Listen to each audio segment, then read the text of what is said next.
त्योहारों के शुरू होते ही लगता है जाने कितने सारे काम हैं।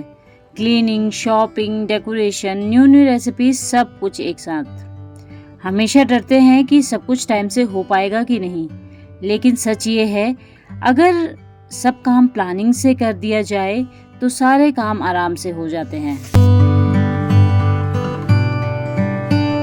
हेलो एंड नमस्ते everyone, welcome back to my channel Bina best. I hope आप सभी बहुत अच्छे होंगे। तो आज के इस वीडियो में मैं आप लोग के साथ शेयर करने वाली हूं कि मैंने किस तरीके से अपने आउटडोर एरिया को अच्छे से डीप क्लीन किया एंड दिवाली के लिए रेडी किया। क्योंकि अब दिवाली में ज़्यादा दिन बचे नहीं हुए हैं, तो मुझे अब फटाफट सारे काम करने हैं। वैसे तो पूरे घर की अच्छे से मैंने डीप क्लीनिंग कर दी है, बट जो डस्टिंग है वो साथ साथ चलती जा रही है। और काफ़ी टाइम से मैंने अपने आउटडोर एरिया की अच्छे से डीप क्लीनिंग नहीं की हुई थी, तो बस अब वही एरिया बचा हुआ है। और आउटडोर एरिया में तो काफ़ी ज़्यादा टाइम लगने वाला था, तो मैंने एक दिन पहले ही प्लानिंग करके रख दी थी कि नेक्स्ट डे मुझे क्या क्या करना है। और आजकल दिवाली की क्लीनिंग में और दिवाली की जो प्रिपरेशन है उसमें टाइम का पता ही नहीं चल रहा है कि पूरा दिन कहाँ चले जा रहा है। अगर हम नेक्स्ट डे की प्लानिंग एक दिन पहले से ही करके रख लें तो नेक्स्ट डे का जितना भी काम है बहुत स्मूथली हो जाता है। और आजकल तो ऑटोमेटिकली ही सुबह नींद जल्दी खुल जा रही है, क्योंकि हमारा माइंड बिल्कुल सेट है कि हमें आज दिन भर में क्या करना है, तो उस अकॉर्डिंग हमारा माइंड भी वर्क करता है। और आजकल घर की क्लीनिंग करते समय बहुत सी होम मेकर्स अपना ध्यान रखना भूल जाते हैं। वो अपना मॉर्निंग का जो ब्रेकफास्ट होता है उसको स्किप कर देते हैं। तो कोशिश कीजिए कि कोई भी मील अपना आप स्किप ना करें, क्योंकि आजकल काम काफ़ी ज़्यादा है, तो एनर्जी तो चाहिए कोई भी काम करने के लिए। तो अपना बहुत सारा ध्यान दें। और मॉर्निंग में ही मैंने नेक्स्ट डे की भी प्रिपरेशन कर दी थी। यहाँ पे मैंने नेक्स्ट डे इडली बनाना था, तो चावल और उड़द की दाल को मैंने सोक करके रख लिया था। बाद में मैं इसको पीस दूंगी। और मॉर्निंग में ही मैंने राजमों को भी भिगो के रख दिया था अच्छे से गर्म पानी में। और यहीं पे मैं अभी लंच की भी प्रिपरेशन कर दूंगी। तो मॉर्निंग में ही मैं सारे दिन की अच्छे से प्रिपरेशन कर देती हूँ लंच ब्रेकफास्ट की, जिससे कि फिर बाद में मेरे को बीच में आके चेक करना ना पड़े या कुक करना ना पड़े। क्योंकि कोई काम करता है अगर बीच में ब्रेक में हो जाता है ना, तो फिर काफ़ी डिस्टर्बेंस आ जाता है काम करने में। तो यहाँ पे किचन की भी मैंने अच्छे से क्लीनिंग कर दी थी, सारे बर्तन वॉश कर दिए थे। और बेडरूम की जो बेडशीट है उसको भी अच्छे से सेट कर लिया था। तो आउटडोर एरिया में आज काफ़ी टाइम लगने वाला था, तो एक बार मैंने पूरे घर में अच्छे से देख लिया था कि कोई काम बचा तो नहीं है, क्योंकि अंदर के सारे काम हो गए थे। उसके बाद मैं फ्री होके बाहर का काम कर सकती हूँ। चलिए अब कर लेते हैं अपने आउटडोर एरिया की अच्छे से डीप क्लीनिंग। उससे पहले मैं आपको दिखा देती हूँ, जब हमको एक क्वार्टर मिला हुआ था बाहर की साइड से, इसकी हालत काफ़ी ख़राब थी, काफ़ी डैमेज था। तो उसको मैंने अच्छे से रिपेयर किया और पूरे वॉल पे अच्छे से पेंट किया। तो जो हमें सरकारी क्वार्टर मिला हुआ है, इसमें हम ज़्यादा चेंजेस नहीं कर सकते हैं, बस छोटा मोटा रिपेयर करके इसको नया लुक दे सकते हैं। तो अभी आउटडोर एरिया की भी अच्छे से डीप क्लीनिंग बची हुई थी, तो इसी की डीप क्लीनिंग करनी थी, क्योंकि आउटडोर एरिया भी उतना ही इंपॉर्टेंट होता है जितना कि अंदर के रूम्स होते हैं। तो यहाँ पे सारे पॉट्स अलग अलग कलर के थे, और इस बार काफ़ी ज़्यादा बारिश आने की वजह से जितने भी ये पॉट्स वगैरह हैं ख़राब हो गए थे। और कंटिन्यूस बारिश आने की वजह से जितनी भी मिट्टी थी वो इन पॉट्स में आगे चिपक गई थी। तो इन सब पॉट को मैंने अच्छे से कलर करना था, क्योंकि सब अलग अलग कलर के थे, तो दिखने में अच्छे नहीं लग रहे थे। तो हमेशा कहते हैं ना कि first impression is the last impression. तो जैसे जब हम किसी इंसान से फर्स्ट टाइम मिलते हैं या किसी के घर पे फर्स्ट टाइम जाते हैं, तो उसके घर का जो भी इम्प्रेशन होता है या इंसान का जो बिहेवियर होता है वो हमारे मन में बैठ जाता है। तो हमेशा अपने आउटडोर एरिया को भी उतने ही अच्छे से क्लीन, डेकोरेट एंड अट्रैक्टिव बना के रखें जितना आप अपने घर के अंदर बना के रखते हैं। क्योंकि हर कोई तो आपके घर के अंदर आ नहीं सकता है, तो बाहर के एरिया को ही देख कर जज कर लेता है। तो हमेशा आउटडोर एरिया को भी उतने अच्छे से ही क्लीन करके रखें। और जब कोई फर्स्ट टाइम आपके घर पे आता है और आपकी तारीफ करे बिना रह नहीं पाता है, तो जो खुशी मिलती है उसे वर्ड्स में एक्सप्लेन करना बहुत ही मुश्किल है। और तारीफ सुनना किसे पसंद नहीं है। एंड बहुत से लोग मुझसे एग्री करेंगे कि तारीफ करना भी हर किसी के बस की बात नहीं होती, क्योंकि हर कोई दूसरे की मेहनत को महसूस नहीं कर पाता है। अगर आप मेरी इस बात से एग्री करते हैं तो कमेंट्स में ज़रूर बताइएगा। बाहर की साइड जितने भी प्लांट्स थे सबको मैंने हटा के पीपल के पेड़ के पास में रख दिया था, क्योंकि सबको पेंट करना था। तो कुछ प्लांट मैंने यहीं पे रखे हैं जिन्हें मैंने रिपोर्टिंग करनी है, कुछ की घास वगैरह निकालनी थी। और विंडो के पास से भी सारे हैंगिंग पॉट्स मैंने हटा दिए थे। तो डीप क्लीनिंग का फर्स्ट रूल यही रहता है कि हर एक सामान को हटा कर क्लीन किया जाए, जिस एरिया को हम डेली क्लीन नहीं करते हैं। और दिवाली ही एक सबसे बेस्ट टाइम रहता है जब हम अपने घर के हर एक कोने को अच्छे से क्लीन करते हैं, डेकोरेट करते हैं और बिल्कुल नया जैसा बना देते हैं। तो चलिए, अब गर्मियों में हमने इस मटके का काफ़ी ठंडा ठंडा पानी पिया था, बट ठंडियों में हम इस मटके का यूज़ नहीं करते हैं, तो बहुत से लोग इसको फेंक देते हैं। तो फेंकने से बेटर है कि आप इसका रीयूज़ करके अपने गार्डन में प्लांटर की तरह यूज़ कर सकते हैं। इस मटके के ऊपर वाली साइड को हमें अलग करना है। तो इसको अलग करने के लिए हम क्या करेंगे, मटके के ऊपर वाली साइड में इस तरीके से कील की हेल्प से इस तरीके से होल बनाते जाएंगे और जैसे इसमें सारे चारों साइड होल हो जाएंगे तो ये ऊपर की साइड इजीली निकल जाएगी। अब इस मटके के अंदर साइड भी हम एक होल बनाएंगे जिससे कि हम इसको प्लांटर की तरह यूज़ कर पाएंगे। अब मैंने आपको पहले भी बताया था कि हमारे आसपास इतने सारे बंदर हैं कि काफ़ी परेशान हो जाते हैं हम, क्योंकि बंदर जब तक रहते हैं ना कोई भी यहाँ पे काम नहीं कर सकता है या बाहर नहीं रह सकता है। तो काफ़ी टाइम मेरा वेस्ट हो गया था इन बंदरों के चक्कर में, और जब तक ये गए नहीं तो बाहर का काम वैसे ही रुका हुआ था।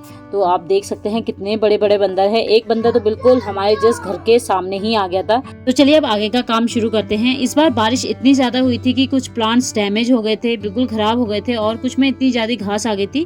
तो सारे प्लांट्स को मैंने अच्छे से ऊपर की साइड से खुदाई कर दिया था, और जिस पॉट की प्लांट्स बिल्कुल ही ख़राब हो गए थे उस पॉट की मैंने पूरी मिट्टी निकाल दी थी और सारी मिट्टियों को अच्छे से मिक्स कर दिया था। और जिन पॉट में जो ड्रेनेज होल बिल्कुल छोटे छोटे थे उसमें जो ड्रेनेज होल है वो थोड़े से मैंने बड़े बनाए हुए हैं। तो अब हमारी पोस्टिंग आ गई है तो हम कभी भी यहाँ से शिफ्ट हो सकते हैं। और मेरे पास छोटे छोटे काफ़ी ज़्यादा प्लांटर्स हो गए थे, तो मैंने क्या किया, 2-3 प्लांटर्स में से प्लांट्स निकाल के एक ही प्लांट के अंदर कर दिया। इससे क्या होगा, ले जाने में भी प्रॉब्लम नहीं होगी और कम से कम पॉट्स होंगे तो ईजिली हम उसको ले जा सकते हैं। यहाँ पे मेरे पास सिंगोनियम का बहुत प्यारा सा प्लांट था, काफ़ी अच्छे से इसकी ग्रोथ हुई थी, बट इसका जो पॉट है वो टूट गया था। ये मिट्टी का था तो मेरे को इसको रिपोर्टिंग करनी थी, और इस तरीके का सीजर तो हमारे गार्डन में होना ही चाहिए, बहुत अच्छा रहता है कट करने के लिए।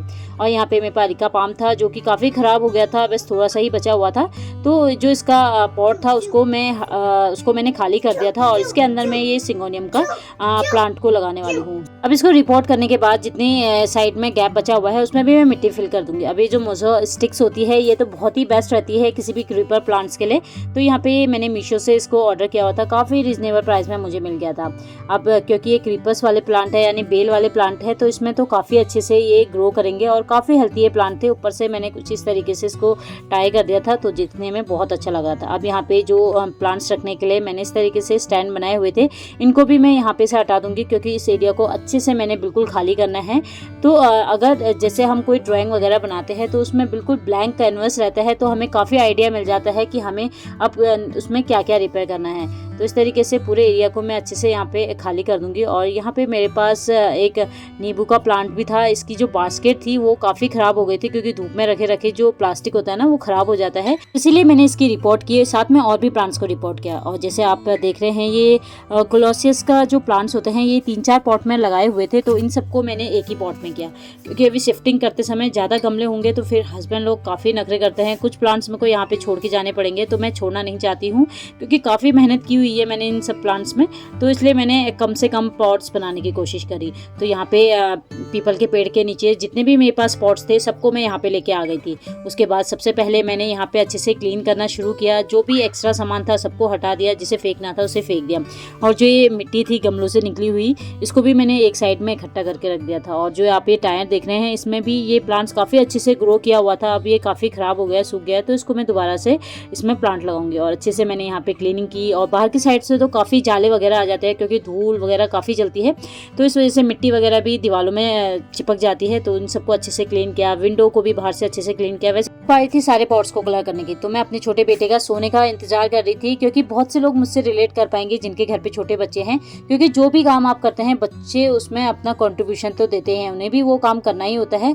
तो जब मैं पेंट कर रही हूँ उसको भी वो भी पक्का मीन्स जिद करता पेंट करने की और कहीं ना कहीं ख़राब कर देता, तो मैं उसी का सोने का इंतजार कर रही थी। और कलर के यहाँ पे मैंने यूज़ किया हुआ है टेरिकोटा कलर, यानी इसको गेरू कलर भी बोलते हैं।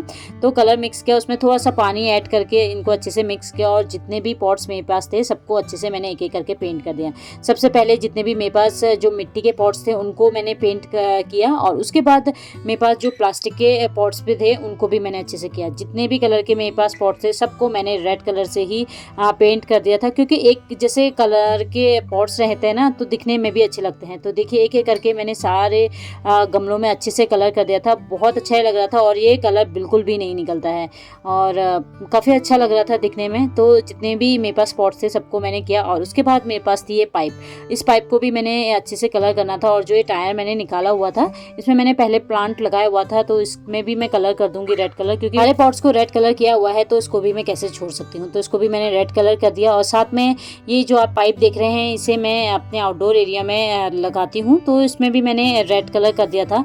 और पेंट करते करते सूखने में काफ़ी ज़्यादा टाइम हो गया था, लगभग अंधेरा हो गया था। तो सारे पॉट्स को मैं यहाँ पे लेके आ गई थी, क्योंकि हमारे यहाँ पे जो नीलगाई होती है वो आती है, तो कहीं रात में वो सारे पॉट्स वगैरह या प्लांट्स डैमेज ना कर दे, इसलिए मैं घर के पास में ही लेके आ गई थी। तो इस काम को करने में लगभग मुझे 2 से ढाई दिन लग गए थे, क्योंकि बीच बीच में ऐसे काम आते हैं जिसे करना बहुत ही ज़रूरी होता है। तो आजकल मौसम चेंज होने की वजह से बच्चों की तबीयत काफ़ी ख़राब हो रही है, तो मानी की तबीयत ख़राब हो गई थी, तो बीच में से ही मुझे स्कूल से उसको हाफ डे लेके आना पड़ा और हॉस्पिटल में दिखाया। और उसके बाद फिर मार्केट के भी काम थे। तो ये वीडियो आपको तो वैसे 10 से 20 मिनट में आप देख लेते हैं, बट इसके पीछे बहुत मेहनत लगती है। और अगर आपको मेरी वीडियोस पसंद आती है या कुछ आपको सीखने को मिलता है मेरी वीडियोस से, तो प्लीज़ लाइक और कमेंट जरूर कीजिएगा, क्योंकि आप लोगों के लाइक और कमेंट से ही मुझे मोटिवेशन मिलता है नेक्स्ट वीडियो बनाने के लिए। अब बारी थी सारे प्लांट्स को अच्छे से सेट करने की। और जिस जगह से हम लोग यहाँ पे एंटर करते हैं, यहाँ पे दोनों साइड मैंने जो ये पाइप होते हैं इनको लगा दिया था। इससे पूरे आउटडोर एरिया का लुक ही चेंज हो गया था। तो देखिए, हर एक इंसान का अपना अपना इंटरेस्ट होता है, किसी का इंटरेस्ट किसी में होता है तो किसी का किसी में। तो मुझे हमेशा से अपने घर को क्रिएटिव तरीके से डेकोरेट करना बहुत ही पसंद है, और ये शौक मेरा स्कूल टाइम से है। ये नहीं है कि मैं आज यूट्यूब में वीडियोस वगैरह अपलोड कर रही हूँ तो ये शौक मुझे हाल ही में आया है, ऐसा नहीं है। मुझे हमेशा से अपने घर को अलग अलग तरीके से डेकोरेट करना बहुत ही पसंद है। और मेरा जो ये शौक है ना, इसके लिए मैं कभी भी दूसरों पे डिपेंड नहीं रहती हूँ। बहुत से लोग होते हैं वो हर चीज़ के लिए दूसरों पे ही डिपेंड रहते हैं। तो मुझे पर्सनली ऐसा लगता है कि अगर आप शौक रखते हैं तो खुद से पूरा करने की कोशिश करें, क्योंकि शौक आपके हैं, दूसरों के नहीं। तो कोई भी कितना भी डिफ़िकल्ट काम हो, उसको मैं खुद से ही करना पसंद करती हूँ, जो मैंने एक बार सोच के रख लिया होता है, फिर चाहे मुझे उसमें 2 से 3 दिन क्यों ना लग जाए। तो मुझे पर्सनली ऐसा लगता है कि अगर सामने से कोई आपकी हेल्प कर रहा है या आपने हेल्प के लिए बोला है, वो खुशी खुशी आपकी हेल्प कर रहा है, तो हेल्प भी जरूर लीजिए, क्योंकि हेल्प लेने में कोई बुरी बात नहीं है। अगर आपको लगता है घर के और फैमिली मेंबर्स हैं जो आपकी हेल्प करेंगे, तो हेल्प जरूर लीजिए, क्योंकि घर का सारा काम खुद से करना थोड़ा सा मुश्किल हो जाता है।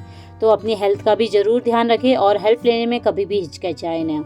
तो इस तरीके से मैंने अपने आउटडोर एरिया में सारे प्लांट्स को अरेंज करके रख दिया था, और बाहर की साइड मैंने अच्छे से वॉश करके रख दिया था। अब बारी थी सारे कार्टून्स को ओपन करने की, क्योंकि अब दिवाली आ रही है, तो दिवाली का जितना भी डेकोरेशन का सामान है उसको मैंने अलग अलग कार्टून्स में रखा हुआ था। तो बाहर की साइड मैंने सारा लेबल करके रखा हुआ था कि उस कार्टून के अंदर क्या है, और जितना भी रिपेयर का चीज़ थी उसको साथ ही साथ में रिपेयर करते जा रही थी। इससे क्या होता है, ईजी हो जाता है डेकोरेट करना। अब जो ये इस तरीके के लालटेन आते हैं दिवाली के टाइम पे, काफ़ी अच्छे लगते हैं। तो दिवाली के बाद इसका यूज़ नहीं था, तो मैंने इसको खोल के रख दिया था। तो इसको दोबारा से मैं यहाँ पे बनाऊंगी। तो इसको बनाना बहुत ही ईजी है। इसमें 2 रिंग्स आती है, एक ऊपर की साइड हमें लगानी होती है और एक नीचे की साइड में लगानी होती है। तो यहाँ पे जो ऊपर वाली साइड है जिसमें लाइट लगा हुआ है, इसको पहले मैंने चेक कर लिया था कि भाई लाइट सही से चल रही है कि नहीं, क्योंकि इसको लगाने के बाद फिर थोड़ा मुश्किल हो जाता है लाइट्स वगैरह चेंज करना।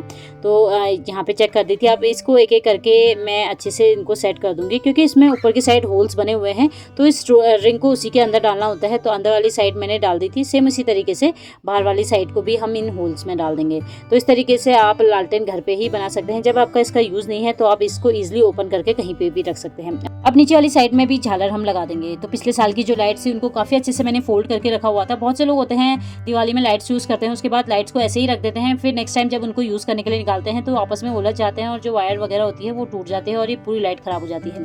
तो उसको अच्छे से अरेंज करके रखें, अच्छे से फोल्ड करें, जिससे कि आप सालों साल उनको यूज़ करें।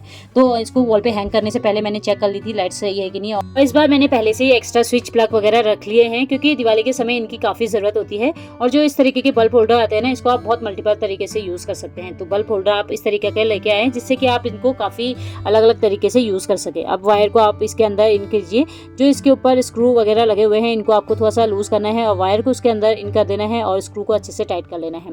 अब जो ऊपर वायर लगी हुई है, आपने कुछ इस तरीके से इसको वायर को अंदर की साइड डालना है और इस बल्ब होल्डर में इसको रोल कर लेना है। बहुत से लोगों को जो ये प्लग होता है ना, इसमें वायर वगैरह लगानी नहीं आती है, तो ये भी मैं आपको दिखा देती हूँ। तो सबसे पहले आपने इसको ओपन कर लेना है। ओपन करने के बाद इसमें स्क्रू आते हैं छोटे छोटे से, उन स्क्रू को आपको थोड़ा सा लूज़ करना होता है। तो ये जो 2 प्लग आते हैं इनको लूज़ करना होता है और जो वायर होती है इसको इसके अंदर इन करना होता है और फिर जो स्क्रू होती है जिन्हें हमें लूज़ किया होता है उनको दोबारा से अच्छे से हमें टाइटली लगा लेना चाहिए, जिससे कि जो वायर है वो ईजिली निकले ना।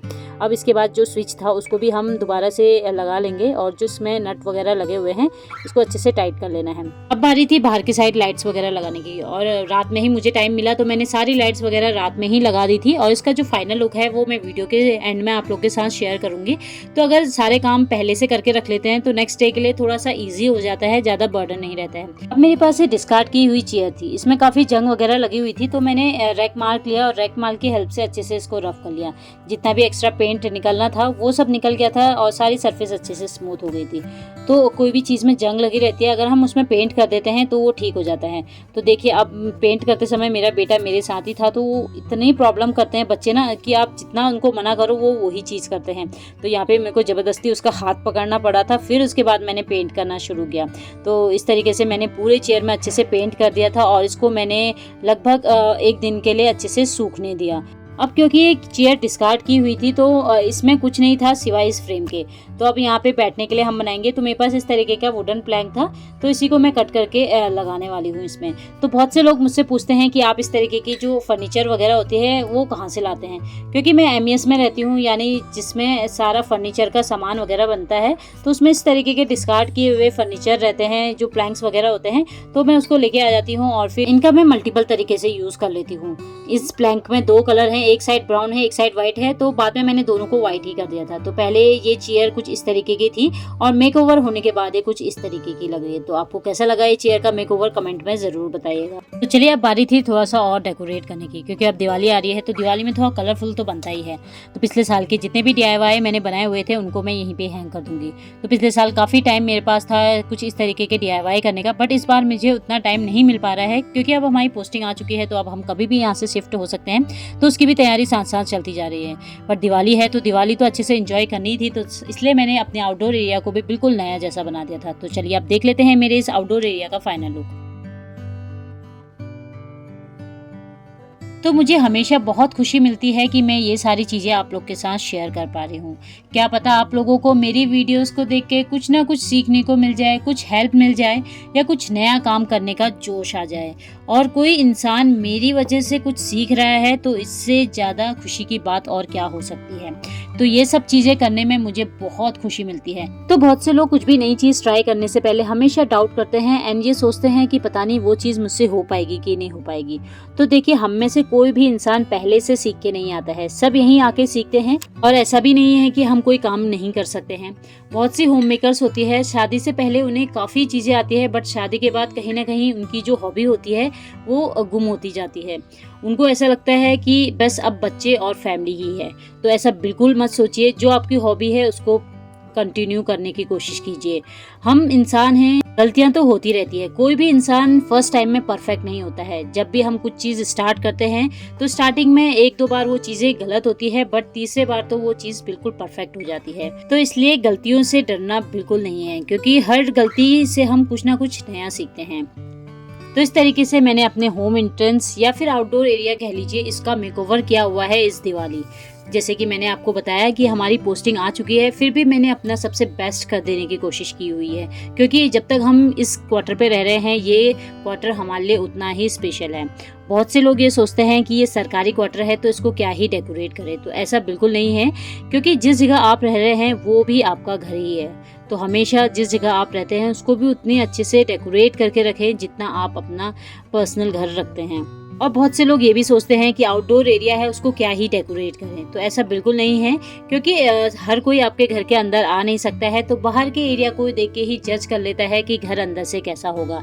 तो हमेशा कोशिश कीजिए कि अपने घर के बाहर वाले एरिया को भी उतना ही अट्रैक्टिव, डेकोरेट एंड क्लीन करके रखें जितना आप अपने घर के और रूम्स करते हैं। तो जब मुझे स्टार्टिंग में प्लांट्स का काफ़ी शौक था, बट उस समय मेरे पास उतना बजट नहीं होता था कि मैं एक साथ काफ़ी ज़्यादा प्लांट्स या प्लांटर्स लेके आऊँ। तो धीरे धीरे करके मैंने काफ़ी प्लांट्स लाना शुरू किया। तो जब भी मैं नर्सरी जाती थी तो एक बार में मैं प्लांट लेके आती थी, तो नेक्स्ट टाइम जब जाती थी तो 2 पॉट्स लेके आ जाती थी। तो जैसे जैसा मेरा बजट होता था उस अकॉर्डिंग मैं ये प्लांट्स वगैरह लेके आती थी या पॉट्स वगैरह लाती थी। तो कोई भी चीज़ एकदम से हमारे पास नहीं आती है, तो थोड़ा सा पेशेंस रखना पड़ता है, और धीरे धीरे जो हम चीज़ें सोचते हैं वो हमारे पास खुद ही आ जाती है। तो इस तरीके से मैंने अपने आउटडोर एरिया को डेकोरेट करके रखा हुआ है। तो आप लोग को कैसी लगी ये वीडियो कमेंट में ज़रूर बताइएगा, एंड वीडियो पसंद आती है तो प्लीज़ प्लीज़ लाइक ज़रूर कीजिएगा, क्योंकि आप लोग के लाइक और कमेंट से ही मुझे पता चलता है कि आप लोग को मेरी वीडियोस कैसी लगती है। एंड बहुत से लोग बोलते हैं कि हमने आपकी वीडियोस लाइक की हुई है, बट लाइक से पता नहीं चलता है कि किसने लाइक किया है और किसने नहीं। अगर आप कमेंट करते हैं तो कमेंट में आपका नाम आ जाता है, तो पता चल जाता है कि किसने मीन्स कमेंट किया है या वीडियो को देखी है। तो जब भी आप नेक्स्ट टाइम मेरी वीडियोस देखते हैं तो लाइक तो ज़रूर कीजिएगा, साथ ही साथ कमेंट करने बिल्कुल ना भूलें। तो मिलते हैं नेक्स्ट वीडियो में, तब तक till then take care and bye bye.